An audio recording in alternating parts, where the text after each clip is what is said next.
Well, welcome to Playing It Safe, and thank you for joining me today, Sensei. I love it.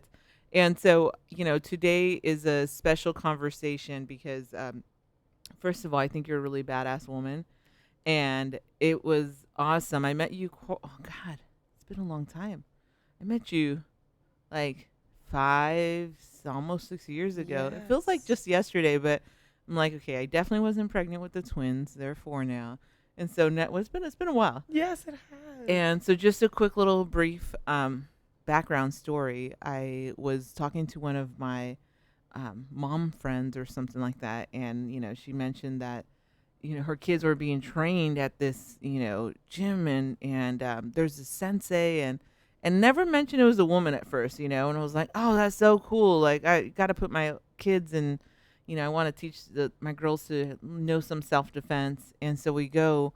And my first introduction of you was we're waiting. We had the kids waiting there, and you come in and you're really dressed up. Like, I thought you were like a telenovela star, right? And I was like, who is this beautiful woman? Like, who? Like, she doesn't look like, I don't see her as a mom. What is she doing here? And don't pay attention to it. And then all of a sudden, you come out changed, and I was like, holy shit, she's the sensei. And then you became this like badass woman all of a sudden. I was like, that is awesome, because my whole persona is I love wearing heels and then changing clothes and whooping somebody on the basketball court. So I thought that was amazing. So that's how I met you. I love that. Yeah. That is typically my look. Yeah, it's great because it's so deceiving to people. You have this, petite feminine, really hot lady, and then all of a sudden she's gonna change and whoop your ass and then be terrifying. So It never worked on the first date, though. I can imagine the threat level that a man might feel if you try to like change it up right away. Be like, whoa, whoa, whoa, whoa, whoa. Okay. You do what? Yeah, they probably don't believe you either. They don't. That is awesome. So thank you for coming today. And I really wanted to interview you because one, you're really in a non-traditional job that you've built. I've seen you build success over these years, and we'll talk about it. And you've expanded so far, and you're a Latina, and you don't. Well, one, you don't usually see women in that kind of field, let alone a Latina in that kind of field, and just everything you've been able to do. And it amazes me because, especially because you're from the desert, I feel like a relatability, right? And I think many times we, from personal experience, that in the homegrown Coachella Valley, we don't see many people um, do well or be able to expand well or follow dreams or any of that. So to begin with, tell me, how did you become a sensei? I became a sensei not by choice. Or technically by choice, yes, but not um, basically following this lifestyle of karate. My father was my shihan, which, for those who don't know what shihan means, it's really a sensei of senseis. So my father owned karate businesses, and I always remember like fantasizing of being this like pretty ballerina. And he's like, no, you're going to be a karateka. And I'm like, but I don't want to, Dad. And so karate really wasn't a choice for me. I started full time at the age of 3. And get out of here, I was the daughter of a Shihan. So the expectations that he had on me and my sister, which, by the way, another girl, poor guy, it was very, very crucial on how our performance level was. And like you said earlier, it's not very common that a female be in a martial arts world. And I literally remember my dad having to train us and having this mentality of, yes, you girls are women, you girls are girls, but you cannot perform like one because you're going to have to work 10 times harder than any male in this industry to prove the worth of a female. And I remember, my first degree being annoyed and not really being very happy with having to take that black belt exam because we had to fight against males and we had to show not just, his dojos, what a female was capable of, but even the spectators to show them what a female can do in a man's martial art. And when I happened to have gone my second degree, I was like, okay, Dad, here you go. Here's my second dan. I'm done. I never want to do karate again. And it took me to be about 21 when I went back to him. And I remember this day, Vero, my dad was a very, very serious demeanored man. I always said he had a look that could kill. Mm-hmm. And I went to him one day and I was like dressed up in my suit and my high heels. And I had just left the office. Back then, I actually was in the real estate industry. And I said, "Hey, Dad, you know what? I've taken a long thought in this, but my life has never been the same since I've left karate. And I'm ready to be a sensei." And let me tell you, my dad looked at me and died of laughter. He's like cracking up. He looks at me in my high heels and he's like, "Honey, you know how to be a champion. You don't know how to make champions." Oh wow. And I think that was really the spark of like, watch me, Dad. And I love reverse psychology. You know, there's nothing like telling a woman she can't do something, at Mm-hmm. least for me, that I was just like, watch me prove you wrong. And so he put me through a sensei training. And still to this day, I mean, my father's now been deceased 5 years. And there's nothing like hearing his voice in my teachings of class. Like there's times where I'm teaching and a lot of the words come out in my tone of voice, but it's really his wisdom that I carry on. And so that's really how my path of becoming a sensei happened. I always said teaching karate was my passion, but then later in life, teaching special needs athletes became my purpose, which is really what has driven me today and where I'm at. And that, excuse me, and that is awesome because even back in the day when your dad was trying to do his business, that probably was hard for him as well because him being a Latino man, and you don't really see them owning businesses even to this day. You don't see it, but you know, Correct. It's not common. It's typically, I teach Shitoryu Karate Do, which is a Japanese style. okay, And so my father was trained by Japanese people, and being a Latino and in a martial arts world, that was challenging for him. mm-hmm. And he himself had obstacles.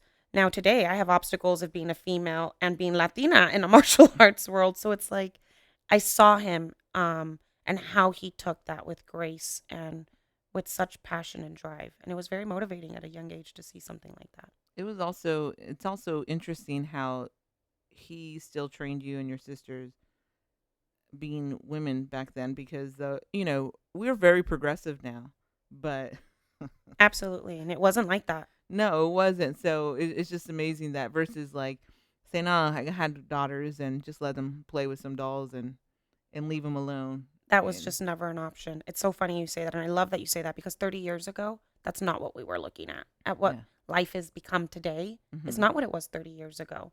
In that perspective, I mean, it's been 3 decades now that I'm doing karate.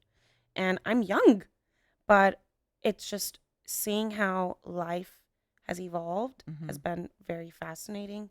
But at that time, I literally remember divisions being male and female because there was only one or two females in a ring. And yeah. so we had to fight against males at a young age. And so I love seeing how time has revolutionized in that perspective. And it's awesome because even when I met you and I was like, I have daughters, I gotta show them that this is not just an industry for men, and that especially in my experience, I've been able to do pretty well and sometimes better than men, in athletic divisions. And some of you listening, you're like, that's not true. I'll take you out on the court, but And she the, will.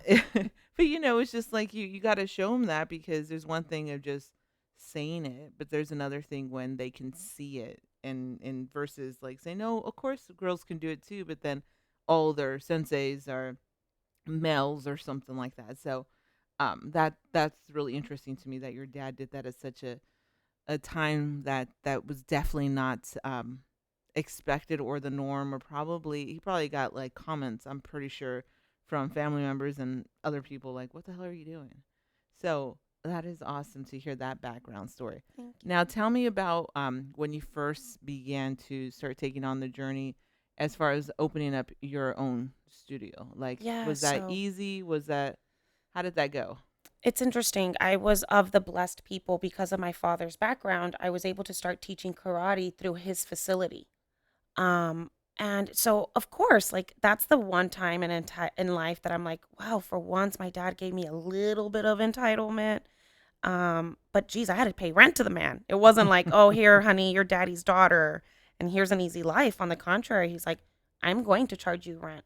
You're going to know what it is to pay bills and what profit and loss actually looks like. Mm. And so I thank him for that, because at the time I look back and I was like, what do you mean you're going to charge me rent, Dad? And I beamed my little lashes at him, and it didn't work, you know? But when he became ill with dementia, I didn't have a choice. He shut down. I had to go and partner with a UFC fighter and a couple of partners, and I was the only female. And I cannot tell you, I only had one person, who was Mike Mirales, who was very, um, I really want to use the word respectful to me. Mm. And even now, male fighters have somewhat of a issue with female fighters. Of course. And I always look back at that journey, and I'm always grateful for the bad that I went through and the good, because it shaped me for who I am today. People usually are like, hey, what's the key to success? And I'm like, failure, slamming your ass to the ground and having to figure it out before getting back up. And it was hard. And, I want to say, fortunately, things didn't work out with them. And at that time, my father had just died. I was dealing with grieving, which, for those of people who have lost a parent, I think they understand what grieving is. Mm-hmm. But when you lose your parent, who is your sensei, on top of that, you're grieving two people at one time. Mm-hmm. And so I'm very blessed that I had my fiance, because Max actually helped me, Veronica, with opening that second location, because I donated my time for 3 years to special needs people. And I have no shame to tell the public, I was hiding my car from garage to garage so it wouldn't get repossessed, because I believed in my dream. And so many times people have dreams and they don't pursue it. And I always think that's so heartbreaking, to not believe in yourself. And so opening my facility was hard, because he lent me money to pay my landlord, but he didn't lend me money, which he didn't have to, of course, to fill in the space. Like, I needed tatamis, which are mats, flooring. It used to be a pool supply company, so there was shelves there. The bathroom looked like a pool supply company, and I had to open a dojo. So literally, the whole community came in. It was Greco Otero who came in, and literally, with his sons, went and redid my whole location. Like, they did the walls. You walk into my dojo today and it looks like somebody from a TV show came in and did it. And Greco Otero was actually talking one day to my neighbor, Stan McNaughton. He's like, can you believe this girl? Like, she has donated her time for years. Terrible fallout with partners happened. And here she is, starting from ground zero again. And she's done so much for our community and so much for the special needs kids in the community. I hate seeing her like this. And Stan McNaughton went outside, placed a phone call. At that, I'm coming into the dojo. I wasn't even there when this conversation was happening. And Stan is like, get in my car now. And I'm like, where are we going? What do you mean, get in your car? Like, what? And he took me to a gentleman who owned Swiss Tracks. Swiss Tracks is a very famous company that does interior designing for many celebrities. And he even does the flooring for Bear Jackson, Jay Leno's properties. I mean, we're talking some big shots. Mm-hmm. And Stan takes me there and he's like, hey, I'm going to introduce you to somebody. And I show up to Swiss Tracks building and I walk into the building and there's this design of my dojo. And girl, I was negative in my bank account. And I'm like, I cannot pay for this design. And I'm like, whatever you have on the screen, please take it off. Please take it off, because I can't pay for this. And he looks at me. He's like, you're not going to pay for it. It's like, in fact, everything that you see drawn out in this design, I'm going to pay for. I'm going to donate it to you. Wow. And let me tell you, I could take a punch to the face. You can break my nose. I will bite down and punch you back harder. I am not somebody that takes physical pain lightly. I am not a woman in that perspective. Mm-hmm. And I just started bawling. I'm like, what do you mean you're going to donate to me? I don't even know you. I have never done anything for you.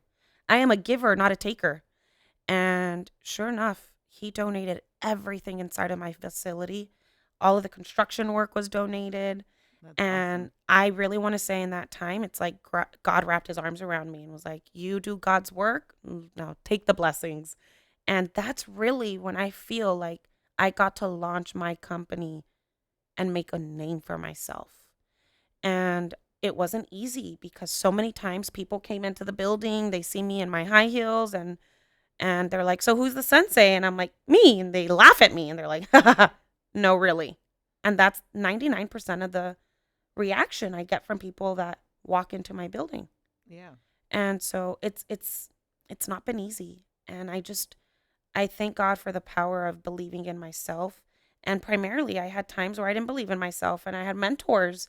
I always say like not only is success been possible for me through failures, but through my mentorship. And a lot of people don't know how to ask for that.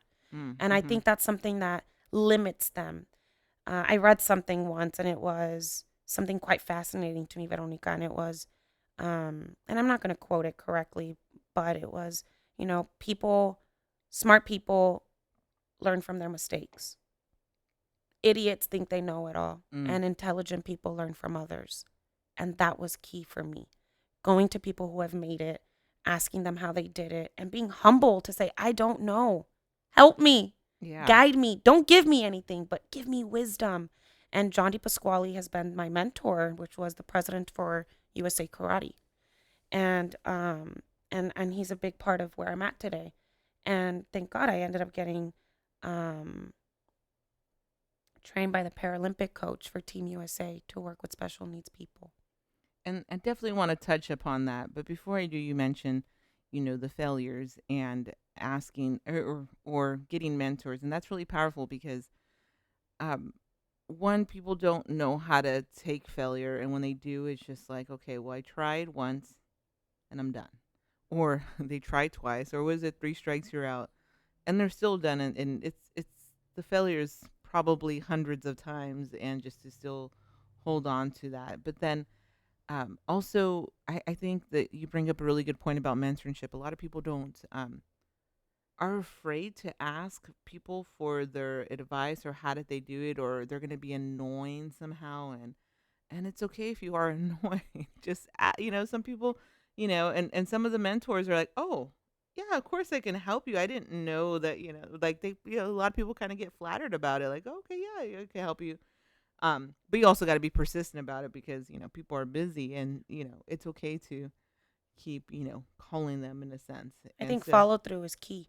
yes, that is very key. So you mentioned quite a few things that, although it sounds like you have a great a story, and people don't really realize the back end and how it came to that. And another thing you mentioned was with the donations, accepting that help, because many times I get you. It's hard to admit where you're lacking and, um, accepting help where you really need it, but you're just too stubborn to Oof. usually accept that. So that's very powerful.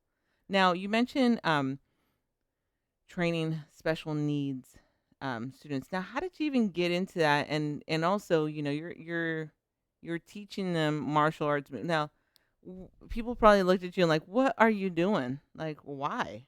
So, how did you get into that? Ironically, and some people really don't believe me when I say this, but a priest. So my dad was a Jewish man and my mom's Catholic. So, I mean, talk about complications in religion. I was the definition of that in my youth. Um, and so I would go to lunch with my rabbi and I'd go to lunch with my mom's priest and the priest became my friend. And a lot of for anybody that's listening that's local, the priest was Father John and he ran a lot of the parishes in the Coachella Valley. And he and I were friends because I would actually sit down with him and not vent my problems with him. I would sit down and with him and be like, "So, how are you?" Like everybody asks you or tells you their problems, but how many of those people actually ask you how you're doing? Yeah. And I deal with a lot of people coming to me. I always say being a sensei is kind of like being a psychologist without the paper. And I know the toll it took on my life. And I was like, how do you deal with it? And he was so open with me. And he's like, I actually deal with depression. And I'm like, Mm. what? You're like a priest. of God. And what do you mean you deal with depression? He's like, yeah, I do. It's like, and nobody asked me that. Thanks for asking. You're my friend. And so he would come to the dojo and watch me work with the kids. And it was quite fascinating because one day I'm leaving church and he comes to me and he's like, hey, I got a message for you. I'm like, a message? And let me just say this, and I mean this respectfully. I didn't go to Catholic church for the religion. I went because it was bonding time with my mom. Mm-hmm. You know, I come from that Latina Catholic mom that's like, Mija, go to church with me. It's Sunday. And I'm like, you know what, Mom? I'll do it to hang out with you because I love you. Yeah. And I was a little more Jewish than anything. And he comes to me, he's like, I got a message. And I rolled my eyes internally without showing it. Like, please. He's like, I know you teach typical athletes, but that's not what God has in store for you. And I'm thinking in my head, geez, yeah, he doesn't. Now I'm at this time doing financial advisory work. I'm about to inherit a financial institution because of Risa Manning and Mark Hayek doing investing in my education for it. And I look at him and he's like, I'll see you Monday. So that was on a Sunday. Monday, I see him at my dojo and he brought me a special needs kid. And I'm like, what am I going to do? He's like, you're going to work with them. He's like, OLPH is building stairs. If anybody's familiar with OLPH in India, they ended up building like an indoor school. Gorgeous. He's like, and the kids can't walk the stairs. Mm. And I was like, I don't know. I'm like biting my teeth so they wouldn't hear me. I'm like, I don't know how to train people with disabilities. He's like, what are you talking about? You are one. And a lot of people don't know this, but I was born deformed. And so not only was I a female fighter, but I was a deformed female fighter on top of it. And I was deformed in my feet. And people don't process that because I wear high heels everywhere. He's like, I know your story. Like, you teach people martial arts and mindset. You're a walking martial artist with a good mindset. He's like, you're going to teach them the same. And you're not going to teach them any different from how you teach your other students. And that is how I started teaching special needs people. Wow. And it was Father John. So I always give that credit to Father John. And I must have been teaching special needs individuals for about 2 years when I took them to Las Vegas, Veronica, for a USA international tournament. And it's like the best athletes all over the world fly into Vegas. And that's when I met Sensei Jeff Cohn. And he's Paralympic coach for Team USA. I mean, talk about an honorable title, right? Yeah. And he's like, hey, kid, I was friends with your daddy, love your dad. And I'd love for you one day to come to my dojo. You got to be kidding. I'm poor. To fly to Chicago and be up in a hotel room for a week. I'm like, that's not going to happen. But it couldn't have been 2 weeks later when Phil Hampel, who's the CEO for USA Karate, and my mentor, who's John DePasquale, John calls me one day and he's like, hey, kid, you're going to come to Chicago. And in my head, I'm like, oh, I'm going to go spend bonding time with the family. And he's like, no, you're not. You're going to go and you're going to meet the guru of special needs karate, and that's Sensei Jeff Cohn. And so I go to Max, and Max's Valentine present to me wasn't a pair of Louis. Wasn't a pair of Louis. It was, you're getting on the airplane, and your ass is gonna go spend some time with the Paralympic coach. And when I was there, I got the best mentorship because he does an all-inclusive dojo. Mm-hmm. And that was really the concept of my company as well. And he just basically reconfirmed that everything I was doing right. And see, I thought I was lost for a long time because my father didn't teach me that. And so I came back confident. And the very next day, I'm at the river. A lot of people have heard of it. It's called Jadabug. Mm-hmm. It's Jadabug, and Heidi's the owner. And she's like, hey, come into my space and let me help you out. Let's collaborate. And Heidi was just awesome. And so the first day of my karate class in Heidi's building, I had nobody but my mom, my best friend. Yeah. Of course, I always say she's my homegirl, with all due respect, Mom. And all of a sudden, my mom's looking out. And she's like, Tamara, with her Latin accent. I'm like, oh, God, I'm in trouble. She's like, run. And I turn around. Veronica, nobody is behind me. I'm like, is she going mad? And so, sure enough, I walk outside and I see this group of disabled people with about 3 staff members. And girl, let me tell you, I ran. I ran to them and I was like, oh my God, I just came back from Chicago. I did training with a Paralympic coach. What do I have to do to teach your people? And she starts, her eyes water, and she's like, nobody ever wants to work with them. Wow. And I looked at her and I was like, well, I'm going to teach them karate. Her eyeballs were like, you're going to do what? So I thought you were going to do something different with them. She's like probably thinking I'm going to teach them art or something, you know? And I'm like, yeah, art, martial arts. And so I Susie, thought you were going to do a music lesson. yeah, Susie was like, you know what? Let's do this. And I think Susie, I'm sure she deals with stereotypes in her life. Mm-hmm. And she's been with United Cerebral Palsy forever. And she's like, whatever I can do to help you, I'm in. And here's a number for Sophia Campos. She's the director of UCP. She's like, let's make this happen. And everybody approved me. Of course, I had to get FBI checked to make sure I wasn't, you know.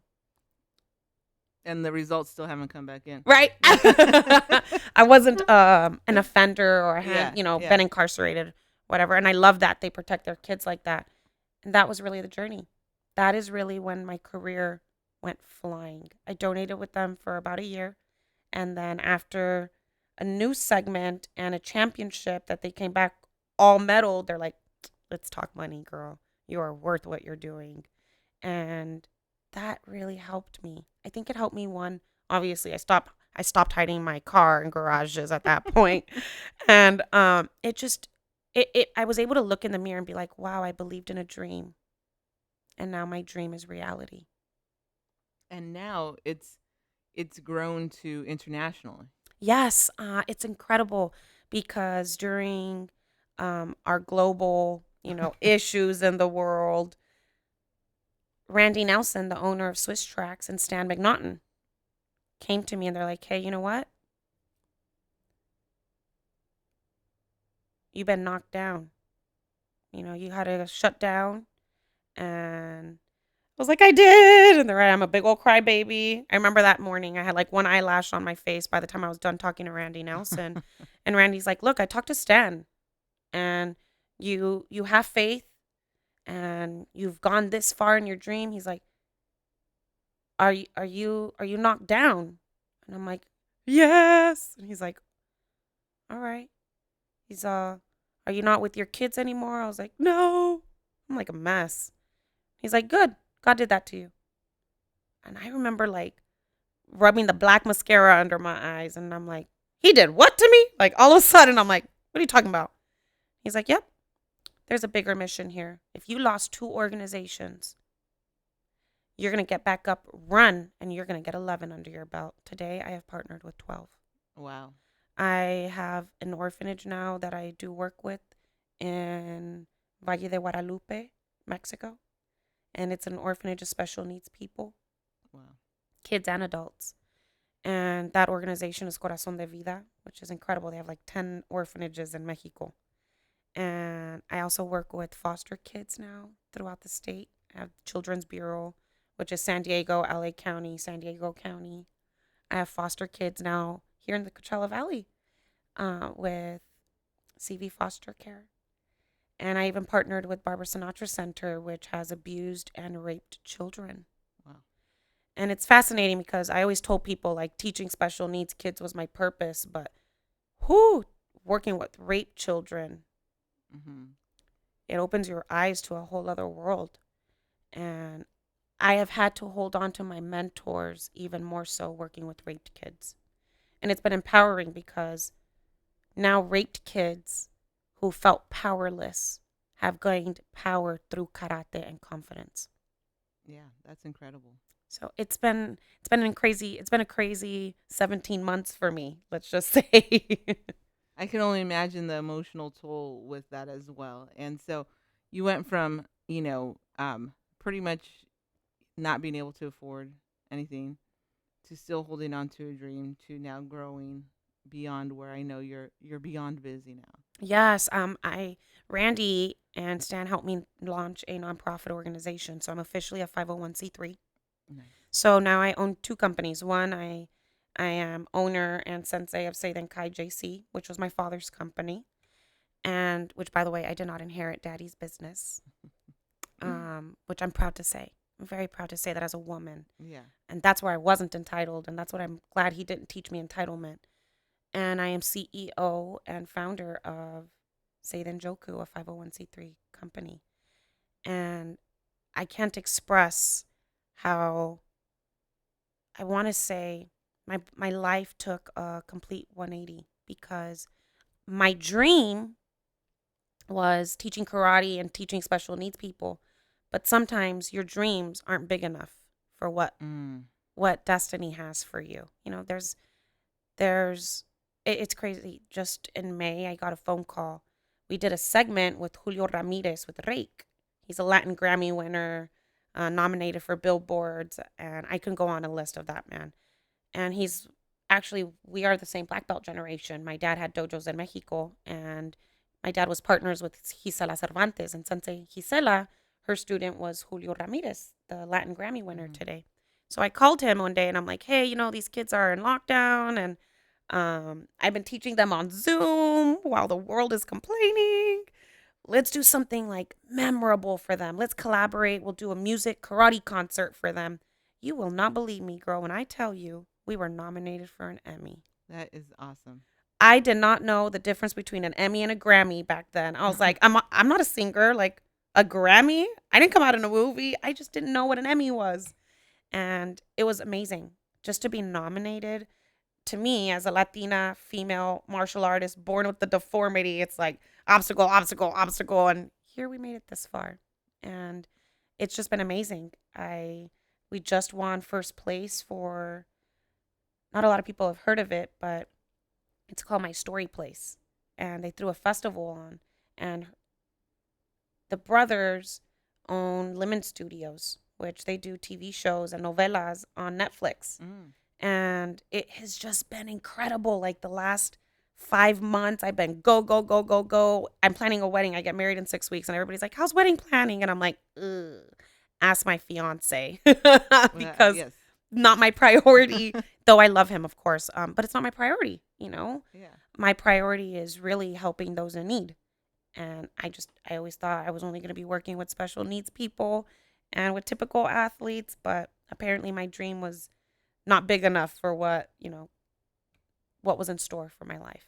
And I love that you say that your dream wasn't big enough. And I think most people, one, don't have a dream, and when they do dream, it's very minimal because they don't want to set themselves up for failure. Of like they say, reach for Reach for the moon. If you fail, you'll get the stars yeah, or that kind of something, thing. And right? people don't want to do that, right? So, what advice would you give people who are just trying to have a dream, but they keep failing? Embrace it. Embrace it. I am where I am today personally, and I teach this to my students. Mistakes are opportunities to be better. Mm. At least for me, I was raised in this generation of win, win, win, win, win. And a lot of times people don't talk about failure to get to those wins. And I was on, my sister and I were trained when people left the dojo, right? So that my dad would make sure we go to tournaments and win first place and we'd be champions. But he never really talked about failure. It was like, hey, what did you learn at school today? Or um, tell me how your basketball game was and tell me that you dominated. And it was never like, hey, mija, come sit down at the table and tell me what you failed in today. Mm. And so that's something I'm teaching. I'm teaching my athletes today. Hey, embrace failure. You mess up. Good. Take that learning experience. Yeah. And so to me, people need to become comfortable with failing, which is not really a winner's mindset. A winner's mindset is to win, win, win, win. But realistically, to get to those wins, we're going to fall along the way. Mm-hmm. And I used to fall in the past and look around like, did anybody see me? Oh, shit, I don't want anybody to see me. Now I'm like, did you see me fall? I hope you see there's a hole. Don't step there. Take Good. failures and preach it so other people can learn on how not to fail.